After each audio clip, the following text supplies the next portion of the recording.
Assalamualaikum warahmatullahi wabarakatuh. Di sini saya Dwinita Cahyani akan menjelaskan materi tentang prinsip-prinsip pengembangan kurikulum. Selamat menyaksikan. Prinsip pengembangan kurikulum. Esensi dari pengembangan kurikulum adalah proses identifikasi, analisis, sintesis, evaluasi, pengambilan keputusan, dan kreasi elemen-elemen kurikulum. Prinsip pengembangan kurikulum menunjuk pada pengertian tentang berbagai hal yang harus dijadikan patokan dalam menentukan berbagai hal yang terkait dengan pengembangan kurikulum.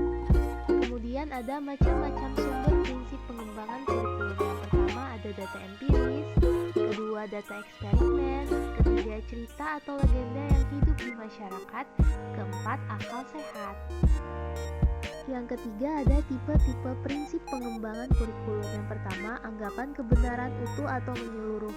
Pada yang pertama ini, fakta, konsep, dan prinsip yang diperoleh serta telah diuji dalam penelitian yang ketat dan berulang sehingga bisa dibuat generalisasi dan bisa diberlakukan di tempat yang berbeda.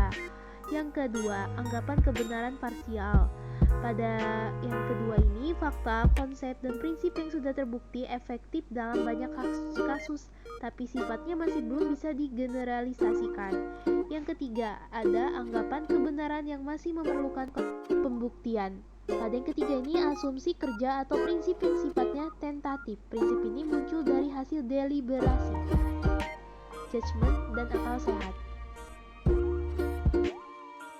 Yang keempat, ada macam-macam prinsip pengembangan kurikulum.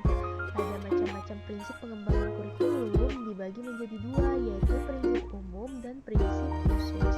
Pada prinsip umum terdapat 5 prinsipnya, yaitu prinsip relevansi, prinsip fleksibilitas, prinsip kontinuitas, prinsip praktis atau efisiensi, dan efektivitas.